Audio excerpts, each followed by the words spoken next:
दलितों पर अत्याचार, रेप, मर्डर, हत्याएं बढ़ गया है बिहार में। यूँ कहे तो दलितों पर जो अत्याचार जो बढ़ा है बिहार में, इस प्रकार से दलित जो है वो दलितों पे बिहार जो है वो दलितों के मामले में मौत का कब्रगाह बन गया है। इन तमाम चीज़ों को लेकर के आज पटना में भीम आर्मी का जो है वो घेराव था, पैदल मार्च था विधानसभा को लेकर के।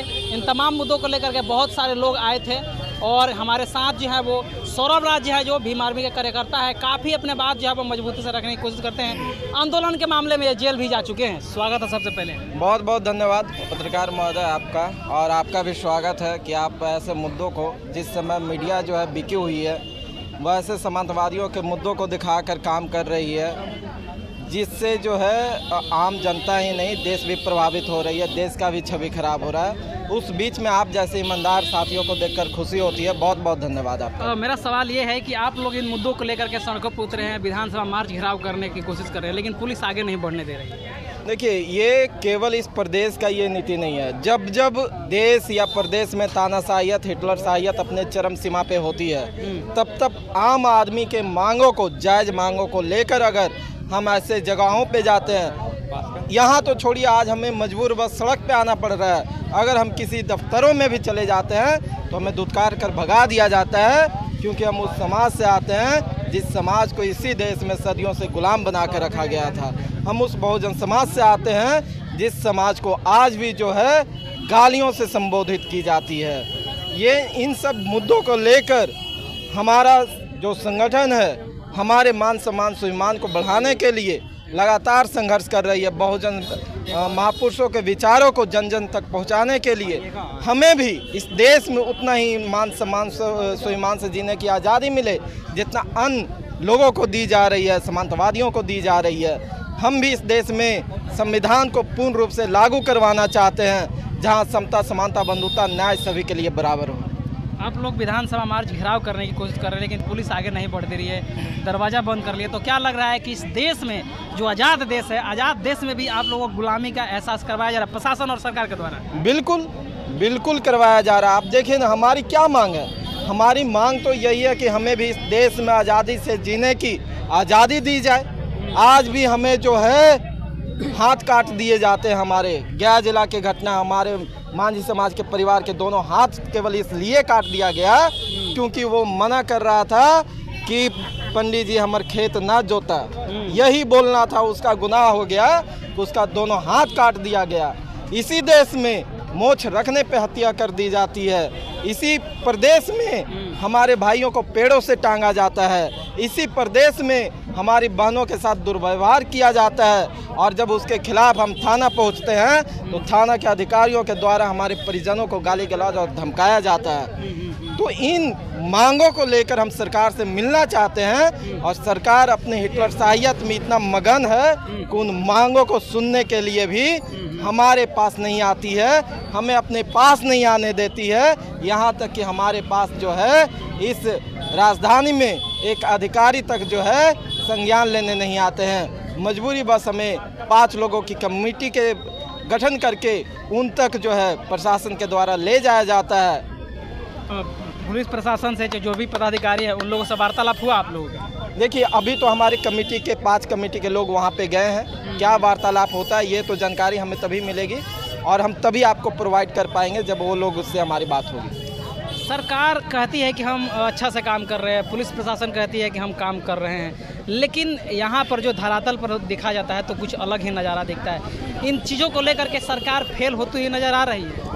बुरी तरीक़ा से फेल है। आप देखिए ना क्या बोल रहे हैं। जिस देश में संविधान लागू है, लोकतंत्र लागू है, जिस देश में जो है, उसी देश में आप देखिए कि जात के नाम पे जो है शोषण होता है। उसी देश में देखिए जात के नाम पे जो है रेप होते हैं, बलात्कार होते हैं, माँ बहन बेटियों के इज्जत के साथ खिलवाड़ किया जाता है जात के नाम पे। उसी देश में जात के नाम पे जो घोड़ी चढ़ने से रोक दिया जाता है। उसी देश में जो है मोछ रखने से हत्या हो जाती है। उसी देश में जो है आज समझिए हमारी मांगे क्या, हमारी मांगे तो यही है कि जो पुरानी व्यवस्था थी चौकीदारी तफदारी के, उसे पुनः बहाल किया जाए। उसे हटाने की वजह क्या है? आप समझिए कि चौकीदारी दफ्तारी जब तक जो है 500 रुपया में लठ बजाने का काम किया जा रहा था, तब जो है वो दुसाध समाज के लोग करे। लेकिन जैसे ही वो 25,000 की आज नौकरी हो गई है तो उसे सभी वर्गों के लिए खोल दिया गया। ये केवल इसलिए आप तर्क क्या देंगे, वो जो लोग हैं तर्क क्या देंगे, ये कि इस देश में एक पद किसी जाति विशेष के लिए रिजर्व नहीं की जा सकती है। तो उनसे हम सवाल करना चाहेंगे कि आप बताइए कि इस देश के न्यायालय में किस जाति के लोग 98-99% काबिज हैं। मंदिरों में किस जाति के लोग 100% आज भी काबिज हैं। आज भी कई दफ्तरों में चले जाइए जहां ये सुनिश्चित करवाई जाती है कि हर जाति हर समुदाय के लोगों की इतनी भागीदारी इन दफ्तरों में होनी चाहिए, वहां नगण्य होता है और वहां पे सवर्णों को भर दिया जाता है। ये व्यवस्था स्थापित किया जा रहा है। एक देश में दो नीति आप कैसे स्थापित कर सकते हैं। इन मांगों को लेकर हम लोग यहाँ पे आए थे और जब तक इन मांगों को पूरा नहीं किया जाएगा भीम आर्मी के लोग ऐसे ही संघर्ष करते रहेंगे। तो बात जब थी चौकीदारी की हुई तो चौकीदारी जो खासकर दुसाध जाति से आता था, लेकिन दुसाध जाति के ही एक दलित वर्ग के सबसे बड़ा लीडर कहे जाते हैं बिहार में चिराग पासवान जी, वो इस पर बोलते नहीं हैं, मौन रहते हैं। इस मौन व्रत को आप किस प्रकार से देख रहे हैं? आप दलितों के नेता या किसी समुदाय के नेता को चुनाव कैसे करते हैं? मैं एक सवाल आपसे करना चाहूँगा, आप कैसे करते हैं? ऐसे करते हैं ना कि इस समुदाय के मांगों को लेकर ये व्यक्ति जो है सड़क से लेकर संसद से लेकर विधानसभा तक आवाज़ उठाती है। बिल्कुल।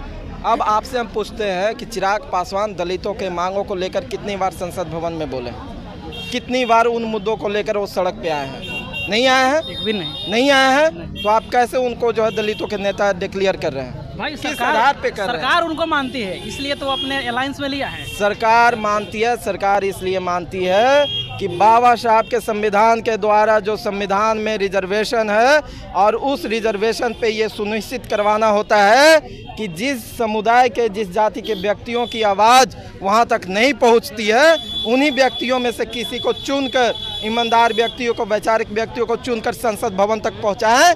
ये लोग गरीब लोग, मजदूर, कमेरे, किसान वर्ग के लोग, और अपने मांगों को संसद भवन तक पहुँचाएं। लेकिन आज देखिए ये जो आप सरकार की बातें कर रहे हैं, ये सरकार की चालाकी ये है कि जो उनके विचारधारा से मेल रखता है, जो उनके पार्टी के लिए काम करता है, समाज के लिए नहीं, जो उनके पार्टी के लिए काम करता है, उनको रिजर्व सीट से चुनाव जिताकर और हमारे मुख्य मांगों को दबाने के लिए, उन्हीं से बरगलाने का हमारे समाज के लोगों का काम किया जाता है। तो हमारे वैसे लोग हमारे समाज के, हमारे बहुजन समाज के नेता नहीं हो सकते हैं। इस बीच दलितों पर हमला हो रहा है, रेप हो रहा है, मर्डर हो रहा है, अत्याचार हो रहा है, इन चीज़ों को लेकर के और चौकीदारियों को लेकर के हम यही सवाल पूछे कि चिराग पासवान को इस परिस्थिति में आप किस प्रकार से देख रहे हैं? देखिए, हम तो देख ही नहीं रहे, क्योंकि हम समझ रहे हैं कि चिराग पासवान की राजनीति जीवन क्या है, वो किस प्रकार से राजनीति करते हैं, हम भली भांति समझते हैं।